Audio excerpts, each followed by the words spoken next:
एका गावात एक लाकूड तोड्या राहत होता. त्याचे नाव जगदीश होते. तो आपल्या सावत्र आईसोबत राहत होता. त्याची आई रोज त्याला टोमणे मारायची. जगदीशला खूप दुःख व्हायचं, पण तरीसुद्धा तो काहीच बोलत नसे. अरे बोल, अजून किती दिवस आमच्या घरात राहणार आहेस? तुला अक्कल नावाची गोष्ट आहे की नाही? अगं आई, मी तुला सोडून कुठे जाणार? अशी कशी बोलतेस? कुठे जाणार म्हणजे हे घर सोडून कुठेतरी निघून जा. एवढं बोलून सुद्धा तुम्ही जात नाहीत. हेच तर माझं घर आहे आई, मी ते सोडून कुठे जाऊ? अरे, या घरात राहायचं असेल तर जास्त पैसे आणून द्यावे लागतील. आई, मी प्रयत्न तर करतोय ना, दिवस रात्र मेहनत करतो. मेहनत गाढवासारखी कर किंवा बैलासारखी, मला त्याचा काही फरक पडत नाही, पण या घरासाठी जास्त पैसे हवेत. आई, मी प्रयत्न करतोय, पण कमावू शकलो नाही तर पैसे कुठून देऊ? मग तुझ्यासारख्या अपशकुनी माणसाला मी माझ्या घरात का ठेवू? आई, असं का बोलतेस? मी तुझाच मुलगा आहे. अरे, तू माझा मुलगा आहेस, पण सावत्र. तुझी आई मेली आहे, तुला सोबत का नाही घेऊन गेली? आई, माझ्या मेलेल्या आईबद्दल काहीही वाईट बोलू नकोस. का नाही बोलू? तुझी आई मेल्यावर माझ्या डोक्यावर एक संकट सोडून गेली. खूप झालं आई, आता बस करा. मी वचन देतो, घरासाठी मी जास्त पैसे आणेन. जगदीशची पत्नी आरती प्रत्येक सुख दुःखात जगदीश सोबत उभी राहायची. ती सावत्र आईचे सगळे जुलूम गप्प सहन करायची. अहो, तुम्ही परत का रडत आहेत? काय झालं? आईने आज परत काही बोलली आहे का? हो, आई रोज काही ना काही बोलते. मला कळत नाही ती असं का वागते. अहो, त्या गोष्टी सोडा. तुम्हाला माहीत आहे ना आई कशी आहे ते? मी तिला कधी सावत्र आई मानत नाही. मी तिला तर माझ्या सख्या आईसारखंच मानतो. कदाचित ती तुला प्रेम करत असेल, फक्त घर चालवण्यासाठी असं वागत असेल. नाही भाग्यवान, हे सगळं मला कळतं, पण काय बोलणार? काहीच बोलू शकत नाही. आजही तिने माझ्या मेलेल्या आईला वाईट बोलली आहे. तू काहीच उत्तर दिलं नाहीस. काय बोलू भाग्यवान? मी तर हतबल आहे. मी माझ्या आईवर खूप प्रेम करतो. आता मी काय बोलू? अहो, एक दिवस येईल, आई तुम्हाला मिठी मारेल आणि तुमचा अभिमान करेल. भाग्यवान, तो दिवस कदाचित माझ्या नशिबात नाही. येईल हो, नक्की येईल. आईला आपली चूक समजून येईल. आता रडणं थांबवा. तुमचे अश्रू मला पाहवत नाहीत. ठीक आहे आरती, आता रडणार नाही. फक्त तुझ्या आधारावर जगतोय. दुसरीकडे त्या वृद्ध स्त्रीचा स्वतःचा मुलगा आनंद होता. ती त्याच्यावर खूप प्रेम करायची, पण आनंदला मात्र आई अजिबात आवडत नव्हती आणि नेहमी तिला तो चिडवायचा. मुला आनंद, बघ मी तुझ्यासाठी जेवण आणलं आहे. आई, मी किती वेळा सांगितलं आहे, मला रात्री भूक लागत नाही, तरी सुद्धा तू जेवण घेऊन आलीस. अरे मुला, आईचं मन मानतं का? मुलगा उपाशी झोपतो आणि आई शांत झोपते, असं कसं होईल? अगं आई, जास्त नाटक करू नकोस. हे तुझं जेवण तूच खा, मला भूक नाही. अरे मुला, तुझी तब्येत बरी आहे ना? हो, मी बाहेरून खाऊन आलोय. असं करू नकोस बाळा, बाहेरचं जेवण चांगलं नसतं. बघ मी प्रेमाने बनवलंय. मला नाही खायचं. तुला खायचं असेल तर तू खा. माझ्या तोंडात जबरदस्ती कोंबत आहेस. मुला, मी तुझ्यासाठी उपाशी बसले. काय? मी तुला खायला कधी रोखलंय का? तू नाही खाल्लंस तर मी कशी खाऊ मुला? मग खाऊ नकोस, मला काही फरक पडत नाही. तू माझ्याबरोबर असं का वागतोस? मी तुझी आई आहे मुला. अगं, तू माझी आई आहेस म्हणूनच तुला सहन करतोय, नाहीतर मारून टाकलं असतं. काय बोलतोयस मुला? तुझं डोकं तर ठिकाणावर आहे का? मग काही दिवसांनी आनंद अचानक लग्न करून एका मुलीला घरी घेऊन येतो. सगळे चकित होतात, पण वृद्ध आई मात्र खुश होते. आनंद, तू लग्न करून आलास आणि मला सांगितलं सुद्धा नाहीस. अगं, काय लग्न तुझ्याशी करायचं होतं का? अरे, मी तुझी आई आहे, एकदा विचारायला हवं होतंस ना. नाही विचारणार, लग्न केलंय, आता काय करशील? ठीक आहे मुला, मला सून तरी दाखव. वा, मुलगी खूप सुंदर आहे. खुश रहा मुली, खूप खूप आशीर्वाद. अगं, झालं का हे नाटक? सुनेला आत पाठव, मी निघतो. अरे थांब, अजून खूप विधी बाकी आहेत. अगं, लग्नाच्या वेळी विधी केले नाहीत तर आता कशाला? असं बोलू नकोस, अपशकुन होईल. अगं, मला काही फरक पडत नाही. एवढे बोलून आनंद तिथून निघून जातो. सुनबाई, मुलाचं बोलणं मनाला लावून घेऊ नकोस. हो आई. आनंदच्या लग्नानंतर काही दिवस जातात. मग ऊर्ध्व स्त्री ठरवते की जगदीश आणि आरतीला घराबाहेर काढायचं. आता या घरात तुमच्यासाठी जागा नाही. चला, निघा आता इथून. दया करा आई, आम्ही कुठे जाऊ? तसंही तुमचा मुलगा तुमच्याशिवाय कसा राहील? अगं, मी त्याची सख्खी आई नाही, तरी एवढं प्रेम का? त्याने मात्र तुम्हाला सख्या आईसारखंच प्रेम दिलं आहे आई. तो दुःखात राहिला तर राहील, मला काही देणं घेणं नाही. ठीक आहे आई, आम्ही जातो, पण कधी गरज पडली तर आठवण काढा. आईला खुश ठेवणं हेच माझं कर्तव्य आहे. मग जगदीश आणि आरती तिथून निघून जातात. मग काही वेळाने, काय झालं चंद्रकांत बाबू? आज संध्याकाळी माझ्या घरी कसं येणं झालं? यावंच लागलं मला. तुमच्या मुलाने येऊ नये असा एकही मार्ग सोडलेला नाही. कुणाबद्दल बोलताय आपण? जगदीश आता या घरात राहत नाही.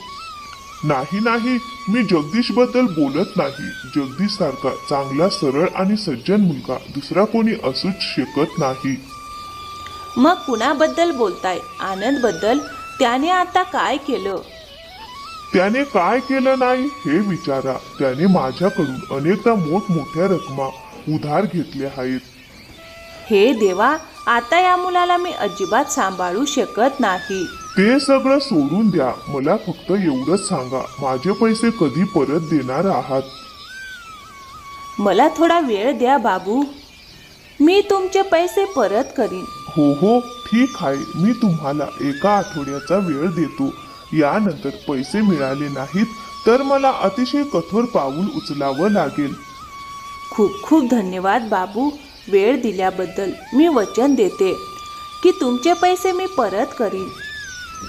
जर पैसे भरले नाहीत तर मला तुमचं घर जप्त करावं लागेल. ठीक आहे बाबू, तुम्ही निश्चिंतपणे जा, मी काहीतरी मार्ग काढते. मग रात्री आनंद घरी येताच वृद्ध आई त्याच्याकडून सत्य कबूल करून घेण्याचा प्रयत्न करते. पण आनंद काहीही मान्य करायला तयार नसतो. हे बघ आनंद, मला तुझ्याशी एक महत्त्वाची गोष्ट बोलायची आहे. मला आशा आहे की तू खरं सांगशील. अरे, महत्वाची गोष्ट तर तुझी रोजच असते. बोल, काय सांगायचं आहे ते. हे बघ, तू चंद्रकांत बाबूंकडून किती पैसे घेतलेस? पैसे? मी एकही पैसा घेतलेला नाही. मी त्यांच्याकडून पैसे का घेईन? तुझं डोकं ठिकाणावर आहे का? हो, मग मला विचारायलाच हवं ना, इतकी मोठी रक्कम का घेतली? अगं, चंद्रकांत बाबूंनी तुला चुकीचं सांगितलं आहे. असं काहीच घडलं नाही. मला सगळं नीट माहिती आहे, हे खोटं नाही. मग तुला माहीतच आहे तर मला विचारतेस कशाला? जाऊन पैसे भर ना. मला का सांगतेस? अरे, मी कुठून पैसे देऊ? पैसे तू घेतलेस, तूच परत करशील ना? अगं, माझ्याकडे पैसेच नाही तर मी पैसे कुठून भरू? अरे, जर तू पैसे भरले नाहीस तर चंद्रकांत बाबू आपलं घर काढून घेतील. घर गेलं तर ती तुमची जबाबदारी आहे, माझी नाही. असं का बोलतोस मुला? या घरासाठी तुझी काहीच जबाबदारी नाही का? अरे, तुझ्यासारख्या मुलाला जन्म देणं हेच माझं मोठं पाप आहे. मग या पापासोबत तुला राहायची गरज नाही. नोकरी शोध आणि माझ्या घरातून निघून जा.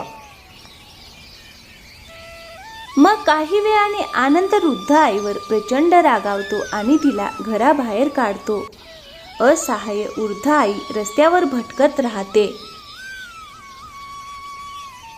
इतक्या रात्री आईला घराबाहेर काढताना पाहून देवांशी घाबरून त्याला विरोध करते, पण आनंदवर त्याचा काहीही परिणाम होत नाही.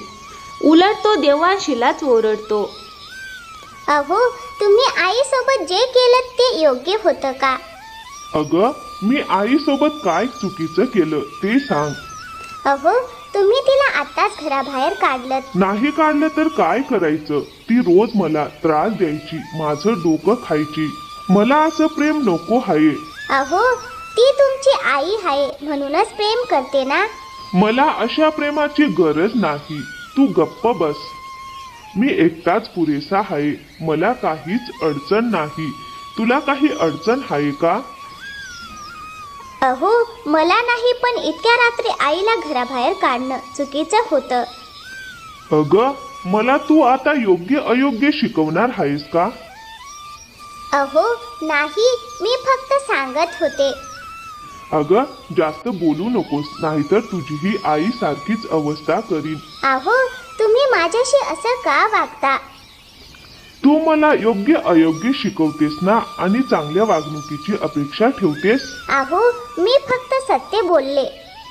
अगं, इतका चांगुलपणा दाखवण्याची गरज नाही. स्वतःसाठी संकट ओढवून घेऊ नकोस. अहो, तुम्ही जे करत आहेत ते खूप चुकीचं आहे आणि त्याची शिक्षा तुम्हाला एक ना एक दिवस नक्की भोगावी लागेल. अगं, खूप झालं तुझं भाषण. आता तुझ्या तोंडातून अजून एक शब्द निघाला ना, तर तुझी जीभ हासडून तुझ्या हातात देईन. मग दुसऱ्या दिवशी जगदीश चंद्रकांत बाबूंना भेटायला जातो आणि सगळी हकीकत त्याला कळते. आपल्या आईची ही अवस्था तो सहन करू शकत नव्हता आणि गावात एक क्षणही न थांबता तो जंगलाच्या दिशेने निघतो. आरती, अगं ये आरती. अहो, काय झालं? तुम्ही इतके घाबरलेले का दिसता? काय झालं? अगं, सगळं काही उद्ध्वस्त झालं आहे आरती. ज्याची आपल्याला भीती होती तेच घडलं आहे. अहो, काय झालं? नीट स्पष्ट सांगा ना. तुम्ही गावात गेला होतात ना? हो, गावात गेल्यावरच या सगळ्या संकटाची बातमी कळली मला. अगं भाग्यवान, मला माझ्या आईला वाचवायलाच हवं. अहो, काय झालं आईला? काही आजारी आहे का? की तब्येत बरी नाही त्यांची? नाही नाही, अगं तसं काहीच नाही. खरं तर आनंदने काल रात्री आईला घराबाहेर काढलं. अहो, आनंदने आईला घराबाहेर कसं काढलं? असं कसं करू शकतो तो? अगं आरती, हे होणारच होतं. मला आधीपासूनच माहीत होतं. आनंद आईवर अजिबात प्रेम करत नाही. अहो, आई आता कुठे आहे? काही बातमी मिळाली का? अगं, अजून काहीच कळालेलं नाही. कदाचित ती गावांच्या गल्लींमध्ये भटकत असेल. अगं, मी हे तिची अवस्था पाहू शकत नाही. आरती, चल आपण गावाकडे परत जाऊया. आता आईला आपली खूप गरज आहे. हो हो, चला चला. आता उशीर करणं योग्य नाही. देव जाणे आईची काय अवस्था झाली असेल. तू काळजी करू नकोस. देवाकडे प्रार्थना कर की आई पूर्णपणे सुरक्षित असो. पूर्ण रात्र गावभर भटकूनही कुठेच आसरा न मिळाल्याने आई रस्त्याच्या कडेला बसते. भूक आणि तहान लागून ती खूप आजारी पडते. मग अचानक त्याच वेळी तिची भेट आरती आणि जगदीश यांच्याशी होते. ती फुटफुटून रडू लागते. आई, तुम्ही अशा रस्त्यावर का बसल्या आहात? काय झालं आहे तुम्हाला? मुला जगदीश, तू आलास? मला वाचवायला आलास की मी स्वप्न पाहते आहे? मी खूप अन्याय केला रे मुला तुझ्यावर. आता त्याची शिक्षा भोगते आहे. प्लीज मला माफ कर. असं म्हणू नकोस आई. मी कधीच तुझ्या विरुद्ध काही बोललो नाही. मला नेहमीच असं वाटायचं की तू नेहमी आनंदी राहावं. ज्या मुलावर मी सगळ्यात जास्त प्रेम केलं त्यानेच मला घराबाहेर काढलं. याहून मोठं दुःख माझ्यासाठी काय असू शकतं मुला? काळजी करू नकोस आई. एक मुलगा प्रेम करत नसेल तरी दुसरा तर आहे ना. मी आहे ना आई. मला वाचव मुला. मला वाटतंय की मी आता जिवंत राहणार नाही. असं बोलू नकोस आई. आता आम्ही आलो आहोत ना. तुला काहीही होऊ देणार नाही. चल आई, घरी जाऊया. त्या आनंदला मी बघून घेईन. नाही नाही, मी आता त्या घरात परत जाणार नाही. नाहीतर आनंद परत माझ्यावर हात उचलेल. आई, आता मी आहे ना. आता आनंदची हिंमत होणार नाही. चल माझ्यासोबत चल. यानंतर 2 दिवस जातात. वृद्ध आईची तब्येत आता बरी होते, पण तिचा स्वभाव मात्र बदलत नाही. ती छोट्या छोट्या गोष्टींवर आरतीवर अत्याचार करू लागते. अगं, तुला एकही काम नीट करता येत नाही का? इतका वेळ झाला, माझं जेवण कुठे आहे? आता आणते आई, तुम्ही बसा. दररोज इतका उशीर का करतेस? मला आजारी पाडून मारायचा विचार आहे का तुझा? अगं आई, तुम्ही असं का बोलता? आम्ही तुम्हाला का मारू? 2 दिवसांपूर्वी तर आम्हीच तुम्हाला वाचवलं ना.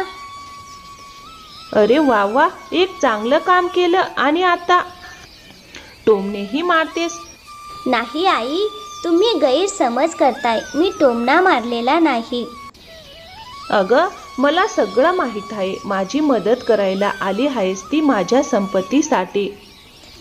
छे आई, आम्हाला संपत्तीचा लोभ नाही. आम्ही जंगलात सुद्धा आनंदाने राहिलो असतो. मग परत जंगलातच निघून जा. या घरात आता तुमची काही गरज नाही. अहो आई, हे काय बोलताय? जेव्हा तुम्हाला गरज असते तेव्हा आम्हाला बोलावता आणि आता आम्ही नको आहोत. हो नाही, आता तुम्ही इथून जाऊ शकता. दया करा आई, दया करा. मी तुमची दासी बनून राहील. आम्हाला घराबाहेर काढू नका. ठीक आहे, ठीक आहे. एवढं रडायची काही गरज नाही. पण पुढे कोणत्याही कामात चूक होता कामा नये. सासूच्या असंख्य अत्याचारांना आरती गप्पच राहून सहन करत राहते. जगदीश विचारतो, पण ती कधीच काही सांगत नाही. आरती काही न बोलली तरी सुद्धा जगदीश सगळं समजून घेतो. अगं, तू प्रत्येक गोष्टीची काळजी करत राहतेस. अगं आरती, मला सगळं कळतं. आरती, मी जे विचार करतोय तेच खरं आहे ना. तू माझ्यासमोर सगळं का कबूल करत नाहीस? अहो, कबूल केल्याने काय होणार आहे? काहीच बदलणार नाही. उगाच तुझं आणि तुझ्या आईचं नातं बिघडेल. अगं, माझंच नशीब फुटलेलं आहे आरती. याच कारणामुळे माझी आई मला लहानपणी सोडून या जगातून निघून गेली. अहो, असं म्हणू नका. मूर्ती हो शाश्वत सत्य आहे. प्रत्येकालाच एक ना एक दिवस त्याला सामोरं जावं लागतं. अगं, इतक्या वर्षात मी कधीही माझ्या आईला दोष दिला नाही आरती. पण आता मनात विचार येतोच. आई मला सोडून गेली नसती तर कदाचित आजचा हा दिवस पाहावा लागला नसता. अहो, दुःखी होऊ नका. तुमच्याकडे किमान म्हणायला एक आई तरी आहे. अनेकांकडे तर तेवढं सुद्धा नसतं. तू खूप चांगली आहेस आरती. तुझ्यासारखी पत्नी मिळाल्यामुळे मी खरं सांगायचं तर धन्य झालो आहे. अहो, आता हे सगळं सोडा. हे बोलण्याची काही गरज नाही. चला जेवायला बसूया. चंद्रकांत बाबूंनी दिलेला 1 आठवड्याचा वेळ संपतो म्हणून ते आपले पैसे घ्यायला आपल्या माणसांसोबत वृद्ध आईच्या घरी येतात. काय झालं बाबू? इतक्या माणसांना घेऊन तुम्ही माझ्या घरी का आलात? अहो, का आलात हे तुम्हाला कळत नाही का? मी तुम्हाला 1 आठवड्याचा वेळ दिला होता ना, आठवतंय ना? हो बाबू, आठवतंय. पण तुम्हाला माहीतच आहे आमच्या घरात किती अडचणी सुरू आहेत. अहो, तुमच्या घरगुती अडचणींशी मला काही देणं घेणं नाही. मला फक्त माझे पैसे हवेत. हो हो, मी पैसे देईन. मी नकार दिला आहे का? मग कधी देणार? 1 आठवडा तर संपलाच आहे. आई, काय झालं? चंद्रकांत बाबू त्यांच्या माणसांसोबत आपल्या घरी का आले आहेत? अरे, मी आधी सांगितलं होतं ना, आनंदने चंद्रकांत बाबूंकडून पैसे उधार घेतले होते. तेच पैसे घ्यायला हे लोक आले आहेत. बाबू तुम्हाला किती पैसे हवेत?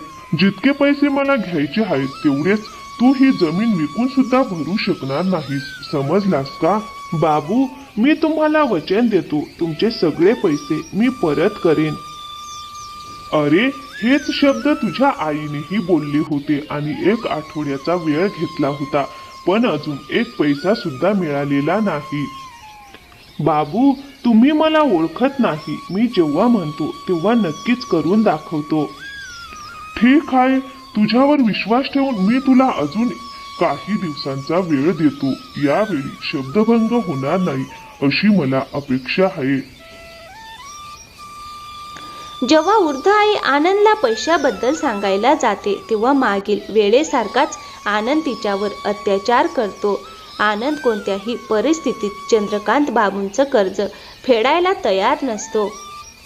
आनंद ऐक ना मुला, तू माझा मुलगा आहेस. मी तुला किती कष्टाने किती हाल अपेष्टा सहन करून वाढवले ते तरी सांग. हो मला हे कळतं, पण अचानक या सगळ्या गोष्टी का निघाल्या? मुला, आज चंद्रकांत बाबू परत आले होते. तू दया करून थोडे पैसे दे आणि उरलेल्या पैशांची व्यवस्था मी करीन. आई मी आधी सांगितलंय, मी असे पैसे देणार नाही. तू पैसे घेऊन कुठे उधळून आलास कोण जाणे. आता सगळं कर्ज मलाच फेडावं लागणार आहे. आपलं घर आणि जमीन वाचवायची असेल तर हे पैसे तुलाच भरावे लागतील आई. आता मर्यादा ओलांडतोयस आनंद.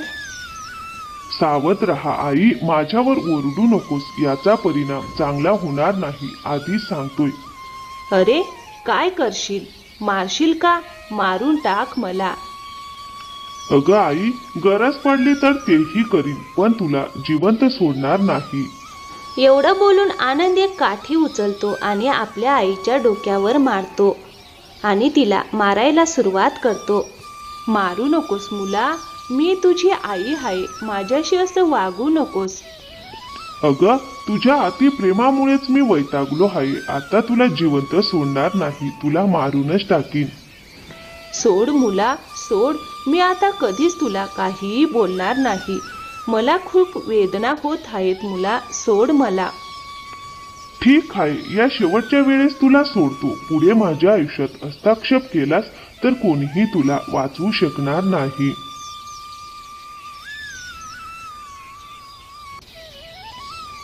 हे देवा, मी कसला मुलगा जन्माला घातला. हेच माझ्या नशिबी लिहिलं होतं. थोड्याच वेळात कामावरून परत आल्यावर जगदीश पाहतो की घराची अवस्था फारच वाईट आहे. वृद्ध आईच्या संपूर्ण शरीरावर मारहाणीच्या खुणा असतात. आई सतत रडत असते. सगळी हकीकत ऐकून जगदीश स्वतःला आवरू शकत नाही. तो आनंदशी बोलायला जातो. आनंद, मला तुझ्याशी बोलायचं आहे. तुझ्याकडे माझ्यासाठी थोडा वेळ आहे का? दादा माफ करा, आता माझ्याकडे बोलायला वेळ नाही. अरे तरी सुद्धा मला बोलायचंच आहे. मला जबरदस्ती करायला लावू नकोस. तू माझ्या आईवर हात उचललास, आता तुला माझ्याशी बोलावंच लागेल. हो हो, ती तुझी आई नाही, ती माझी आई आहे. माझ्या आईवर हात उचलायचा अधिकार मला आहे. तू कोण आहेस मला सांगणारा? अरे जन्म घेतल्याने कोणी मुलगा होत नाही. तुझ्यासारखा नीच मुलगा मरून गेला तरच बरे. अरे थांब, सोड दादा सोड, याचा शेवट चांगला होणार नाही. अच्छा, आता काय करशील? कर, जे करायचं आहे ते. हात उचलण्यात मोठा आहेस ना. अरे दादा सोड, नाही तर अनर्थ होईल. ज्या आईने तुला जन्म दिला, वाढवलं, तिच्यावरच तू हात उचललास. माझ्याकडून चूक झाली दादा, मला माफ करा. सोड दादा, मला सोड. थांब. आता मार खाण्याचं दुःख काय असतं ते समजलं का? हो दादा समजलं. आता कधीच असं करणार नाही. कृपा करा, मला सोडा. जगदीश आपल्याजवळ जमा असलेल्या थोड्या पैशातून आनंदचे कर्ज फेडण्याचा निर्णय घेतो आणि उरलेलं कर्ज पुढे फेडण्याचे आश्वासन देतो. मग जगदीश चंद्रकांत बाबूंच्या घरी जातो. काय झालं जगदीश, एवढ्या लवकर आलात? कर्जाचे पैसे आणलेत का? हो बाबू, कर्जाचेच पैसे आणलेत, पण संपूर्ण रक्कम नाही, म्हणून मला माफ करा. अरे वा, तू तुझ्या भावाचं कर्ज फेडतोस. काय करू बाबू, शेवटी तो माझा धाकटा भाऊ आहे. जमीन जायदाद गमावून काय फायदा. हे मात्र बरोबर आहे तुझं. काश तुझा भाऊही तुझ्यासारखाच असता. हो, पण सगळे एकसारखे नसतात ना. हे पैसे ठेवा बाबू, मला अजून काही दिवस द्या. उरलेली रक्कमही मी नक्की फेडीन. जगदीश, मला दुःख आहे की तो तुझ्यासारखा बनू शकला नाही. हो, मला माहित आहे की तू हे कर्ज फेडशील, पण यात तुझं नुकसान होत असेल ना. अरे नाही बाबू, काहीच नुकसान नाही. माझी आई आनंदी असेल तर मीही आनंदी आहे. यात नुकसान काय आहे. अरे, तू तुझ्या आईप्रमाणे तिच्यावर प्रेम केलंस, तरी सुद्धा तिने तुला कधीच आपलं मानलं नाही. हो, तर काय झालं बाबू, ती सावत्र आई असेल, पण शेवटी आईच आहे ना. यानंतर आई आपली संपूर्ण संपत्ती जगदीशच्या नावावर करते. आनंद तिला कधीही सुख देणार नाही हे तिला समजलेलं असतं. आनंद, आता वेळ आली आहे की तू या घरातून निघून जा. आत्ताच्या आता हे घर सोड. अगं, तुझ्या सांगण्यावरून सगळं ठरणार आहे का? या घरात माझाही वाटा आहे. अरे, या घरात तुझा कोणताही वाटा नाही. मी माझी संपूर्ण संपत्ती जगदीशच्या नावावर केली आहे. आई, हे तू काय केलंस? असं कसं केलंस तू? मी तुझा मुलगा आहे. अरे हो, तू माझा मुलगा होतास, पण आता नाहीस. आता माझा खरा मुलगा जगदीश आहे. अगं, भाऊने एकदाच मदत केली म्हणून तू सगळी संपत्ती त्याच्या नावावर करशील का? हा काय विनोद आहे? मी हे कधीच मान्य करणार नाही. अरे, तू मान्य करशील किंवा नाही त्याचा काहीही फरक पडत नाही. तुला या घरातून जायचंच आहे. आई, मी तुझा सक्का मुलगा आहे, तुझ्याच रक्ताचा. तू माझ्याशी असं कसं वागू शकतेस? मी करू शकते. जर सक्का मुलगा सावत्र मुलासारखा वागला तर मी नक्कीच असं करू शकते. ठीक आहे, मीही पाहतो की तुम्ही सगळे किती दिवस सुखात राहता. चल देवांशी, आपण इथून निघूया. अरे, सुनबाई कुठेही जाणार नाही. ती माझ्याच घरात राहील. हो, आई अगदी बरोबर बोलत आहे. तुझ्यासारख्या माणसासोबत मी कुठेही जाणार नाही. हो हो, ठीक आहे. सगळ्यांनी मिळून एक टीमच बनवली आहे ना. मग थोड्याच वेळात जगदीश घरी येतो. आई, आनंद कुठे गेला. अरे, मी आनंदला घराबाहेर काढलं. का आई, तू असं केलं ते योग्य नाही. मुला, आयुष्यभर मी चुकीचे निर्णय घेतले, पण आज एकच निर्णय योग्य घेतला आहे. मी माझ्या खऱ्या मुलाला ओळखलं आहे. आई, मी तुला वचन देतो की कधीही तुला कोणताही त्रास होऊ देणार नाही. मला याची पूर्ण खात्री आहे. मुला, मला माफ कर. मी नेहमी असंच समजत होते की सावत्र म्हणजे परक. आई, तसं काहीच नाही. मी तुला मनापासून माझी आई मानतो. आणि आता मी सावत्र आईची छाया टाकून तुझी खरी आई बनवून दाखवेन. मी वचन देते तुला. मग यानंतर सर्वजण मिळून सुख शांतीने राहू लागतात. वृद्ध आईने पुन्हा कधीही जगदीशकडे सावत्र मुलाच्या नजरेने पाहिले नाही. जगदीश आता आपल्या जीवनात आणि कुटुंबात पूर्णपणे आनंदी आहे. तर मित्रांनो, कशी वाटली आजची कथा? आवडली असेल तर व्हिडिओला एक लाईक करा आणि हो, चॅनलवर नवीन असाल तर प्लीज चॅनलला सबस्क्राईब नक्की करा. थँक्यू, धन्यवाद.